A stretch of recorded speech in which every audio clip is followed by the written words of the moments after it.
My ex kicked me out of our van in a state park over something dumb, and now he's demanding I drive back across the country to return his dad's watch that I accidentally took. So yeah, like the title says, my now ex and I were both remote workers and decided that we could van life and see things while still working. We lasted about a month, and last week he flipped out over the way I sipped my coffee and told me I had to leave. I thought he meant like we would pack up and figure out how to get me home. No, he meant I needed to get out with all my crap in the middle of a state park in New Mexico and figure it out. I was scared and pissed, so I hurriedly packed everything and got out. A very nice older couple had heard the screaming and saw me with a pile of my stuff and asked if I needed help. I said yes, and they said they would drive me to Albuquerque in their RV and we could figure out what would happen next. Well, it turns out they are the sweetest people ever, and we eventually came to the conclusion it would be easier for me to travel with them home to Kansas, and now they've allowed me to stay paying them insanely fair rent, food, etc. I just have to edit the wife's book and help the husband with his guitar playing. Well, it turns out in the hurry of packing, I grabbed my ex's watch that was his dad's, so I got in touch with him and told him I was sorry, it was truly an accident and I had no intention of keeping it. How would he like me to get it to him? He said I needed to meet him in Utah. I said that was ridiculous, I could send it to him. He said that it was too valuable to trust to mail or FedEx and needed to be hand-relieved. I said I was in Kansas and not coming to Utah, but I would return the watch to his brother when I go home in March. He said no, the only solution was for me to drive it to him. I said I didn't even have a car. He said you're probably effing half of Lawrence, use one of theirs. At that point I blocked him. The watch is pretty valuable and has a lot of sentimental value, and I will return it. It was my oversight that I have it in the first place. What are my obligations to follow his instructions to get the watch back to him? Edit. Wow, this blew up. For the people asking, it is a lower-end Rolex watch.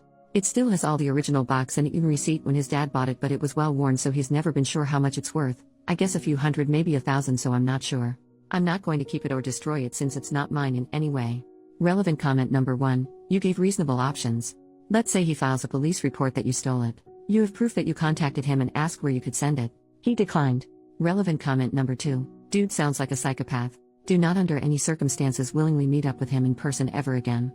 Don't let him know where you live. This level of douchery is a sign of something being very off, and you don't want to be there again when he short-circuits again. You were extremely lucky to have found the people you did. Who knows where you'd be if that had not happened? Update, 1 week later. Well, so lots of mixed advice, but most people said the best option was to contact his brother. Before I did that, I decided to unblock my ex just to give him one more chance to give me an address where I could ship the watch. Here's the actual text conversation. Me, hey, I'm sorry I blocked you. I just didn't appreciate the insults, but I want to get your dad's watch back. Can you let me know where to send it? I'll pay for shipping, no problem. Like less than 30 seconds later. I stashed the watch in your bag because I wanted to prove to myself what an awful person you are, and good job at proving me right again. I was like, wow, so many people in the original said that he probably put the watch in my stuff as I was packing in order to force communication and force the opportunity to see him again. Well, you were exactly correct. I didn't even respond to his text and blocked him again.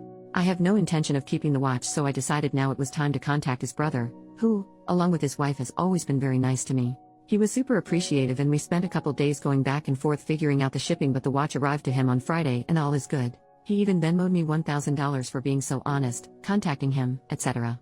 I make really good money, so I told him it wasn't necessary at all, but he insisted, so we agreed to donate it to a food pantry here in Lawrence. But I'm still so creeped out thinking back at the day when he kicked me out of the van and he was screaming at me, calling me all sorts of names.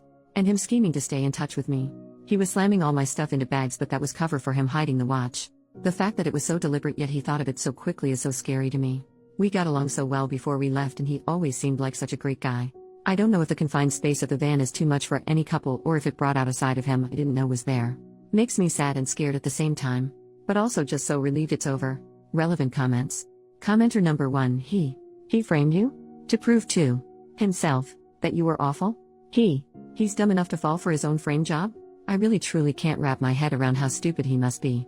Commenter number 2, what I don't get is his logic that this would prove OP's a bad person. How the hell was she supposed to know about the watch when you kicked her ass out in a state she didn't know about it until after she got to safety, possibly thousands of miles away? Like you thought she was just gonna be running back to you? Screw that dude.